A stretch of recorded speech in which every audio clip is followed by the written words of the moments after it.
ഇന്ന് മോൻ ഞങ്ങളെ ബുച്ചാർഡ് ഗാർഡൻസ് കാണിക്കാൻ കൊണ്ടുപോയി. അത് കണ്ടു കഴിഞ്ഞപ്പോൾ എനിക്ക് നിങ്ങളെ കൂടി ഇതൊന്ന് കാണിച്ചു തരണമെന്ന് തോന്നി. ഇന്ന് നമുക്ക് കുഞ്ഞാവയോടൊപ്പം ബുച്ചാർഡ് ഗാർഡൻസ് കാണാം. കാനഡയിലെ ബ്രിട്ടീഷ് കൊളംബിയയുടെ ക്യാപിറ്റലായ വിക്ടോറിയയിലുള്ള അതിമനോഹരമായ പൂന്തോട്ടമാണ് ബുച്ചാർഡ് ഗാർഡൻസ്. 1904 ഒണ്ടാറിയോയിൽ നിന്നുള്ള റോബർട്ട് പിം ബുച്ചാർട്ടും അദ്ദേഹത്തിന്റെ ഭാര്യ ജെന്നി ബുച്ചാർട്ടും കൂടി വിക്ടോറിയയിലെത്തി. ധാരാളം ചുണ്ണാമ്പുകല്ല് നിക്ഷേപമുള്ള ഈ സ്ഥലത്ത് ഒരു സിമന്റ് പ്ലാന്റ് നിർമ്മിക്കുന്നതിനായി ആരംഭിച്ചു. സിമന്റ് നിർമ്മാണത്തിന് വേണ്ട പ്രധാനപ്പെട്ട ഒരു റോ മെറ്റീരിയൽ ആണല്ലോ ചുണ്ണാമ്പുകല്ല്. ക്രമേണ ചുണ്ണാമ്പുകല്ല് നിക്ഷേപം കുറഞ്ഞപ്പോൾ സിമന്റ് നിർമ്മാണവും നിലച്ചു. തുടർന്ന് ജെന്നി ബുച്ചാർട്ട് അവിടെ ഒരു വലിയ പൂന്തോട്ടം വിഭാവനം ചെയ്തു.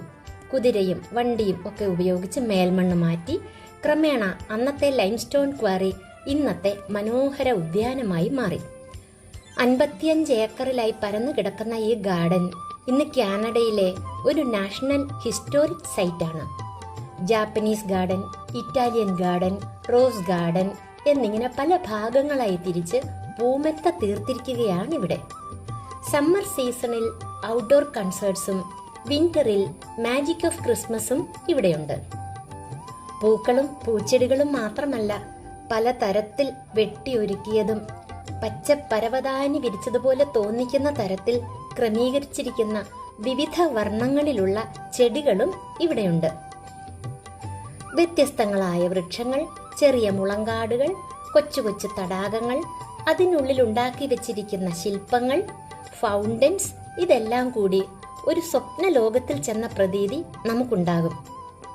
ഉദ്യാനങ്ങളുടെ നഗരം എന്നുകൂടി പേരുള്ള വിക്ടോറിയയുടെ പ്രത്യേകത വർഷം മുഴുവൻ നിൽക്കുന്ന സൗമ്യമായ തീരദേശ കാലാവസ്ഥയാണ്.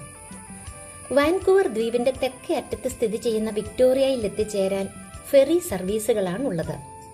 കാനഡയിലാണെങ്കിലും വിക്ടോറിയയിൽ വിന്റർ സീസണിൽ മഞ്ഞുവീഴ്ച വളരെ കുറവാണ്. ഇതൊരു വലിയ പ്രത്യേകതയാണ്. Thank you.